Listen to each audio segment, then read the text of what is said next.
twice, asked to leave once, and I quit a few times in 3 days. And that's how I ended up starting a business. In 2020, that's when I was retrenched for the third time. I'm like, okay, I'm done, I can't be doing this. But I was also desperate. With COVID times, you couldn't get a job, it was locked down. And I already knew it was going to be more difficult for me to get a job. Before that, I knew about virtual assistant work, but I didn't know how it would work for me as an African. I'd seen lots of American VAs, and I had to figure it out. So in that time, I started doing research. What can I do? What can I offer for clients as a service that I was getting paid? Everything was shut down. Everything was slow in that time. It clicked to me that I didn't also want to rely on someone for my livelihood. I wanted to be in charge of my income. I wanted to be in charge of my time as well. So the job I was working at was in manufacturing, and they manufacture packaging and weighing equipment. Those machines that put your rice or sugar in the bag, that's what they were making. And I thought, well, you need to eat, so I'm gonna have a job. But I was one of the people who were entrenched. But the pandemic taught me to be flexible. Life has been unpredictable, and you must adjust with the ever-changing circumstances.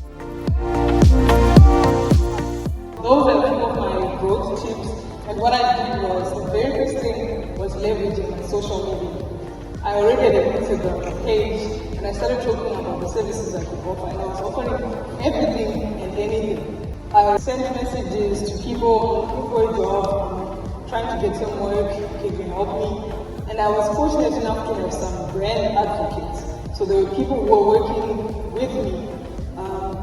One of the clients that I currently have, that I've been working with since November 2020, someone sent me a screenshot of the job. They're like, oh Sam, I know you're looking for work, here, do this. And I applied and I got that client. Then the other thing was leveraging my skills. I have done a whole bunch of tasks. I made a list of all the skills that I had, everything including life experience, work experience, and I did a lot of research, looking for what was in demand and what was well paid. I offered skills like email management, and that was literally checking someone's email, creating labels, keeping track of what was going on in their inbox and making it zero. Social media management, even though I'm not creative. Content archiving, bookkeeping, research, and wellness coaching. The wellness coaching was literally sending to someone a WhatsApp message every morning and every asking me, did you exercise? Did you eat? And then I created a little program for her in the 3 months that we were working together, and she was able to lose 10 kgs. And it was just sending me a message and a reminder to say, work out, what did you eat? Send me a picture and motivating me along the way. The other tip was word of mouth. I shared my services with everyone I knew, and in fact, 80% of my clients came through referrals. And that is how I met Andrea. She was referred to me by a client who referred 5 other people to me, and I worked with all those people through that.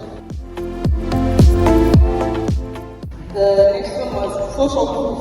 I got testimonials from each and every client, and I was doing really good work. So then they would refer me, or they would write testimonials, and I put them on my website and on my social media. If you go and check on my Instagram, you see a whole bunch, and you should definitely be the one that I'm there with. It's amazing.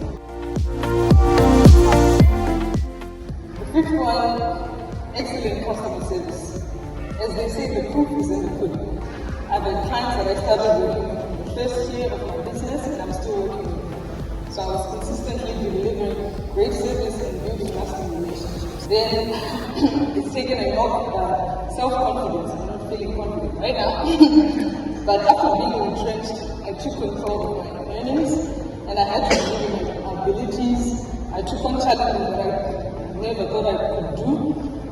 One of my clients actually sent me not only the work to do, but how to do the work. So I also had clients who were collaborating with me, and I was honest with them, like, I don't know how to do this, but I want to do it, I want to learn. And then in that, being confident I entered myself in a competition for virtual assistant, and I was the runner-up. Other people were being entered, like the clients, the bosses, but I was like, I'm going to give it a shot and take it up. And after that, they increased the rates. Because now I'm a award-winning BA, so my rates went up.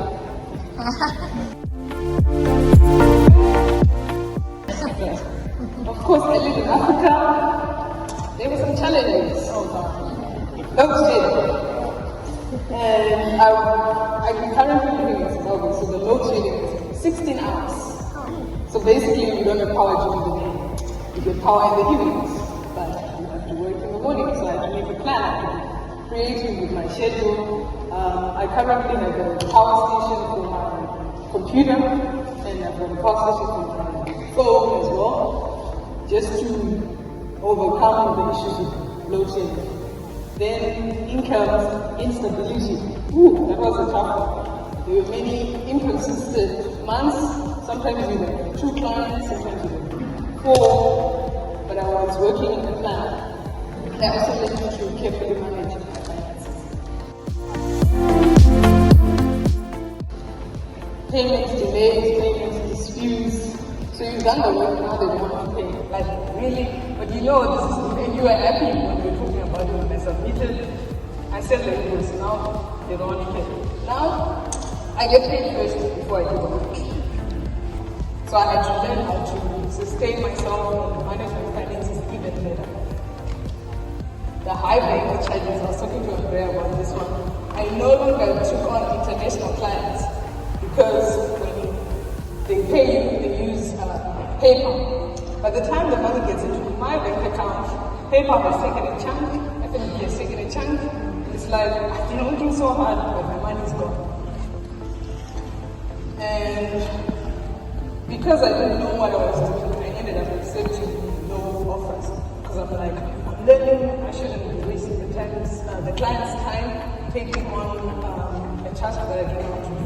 I shouldn't be charging them for things I don't know yet how to do. So then I was getting paid, no. But as I got more confident, I started to fix that. Like, I'm not taking no offers.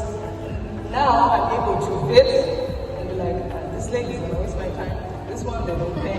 There's a language, there's some words that they say that will show you like they don't have money or they don't have the time. I went to an event with my sister. At the end, because I also did a workshop like this, at the end of it, some lady came up to me and she's like, oh, you're amazing, I really want to work with you, blah, blah, blah. My sister's like, oh, she's a good guy, she sounds amazing. I'm like, no, she's not going to work with me. She's messaged me 3 times in 2 years, but we still haven't worked together. So now I know those keywords that they say.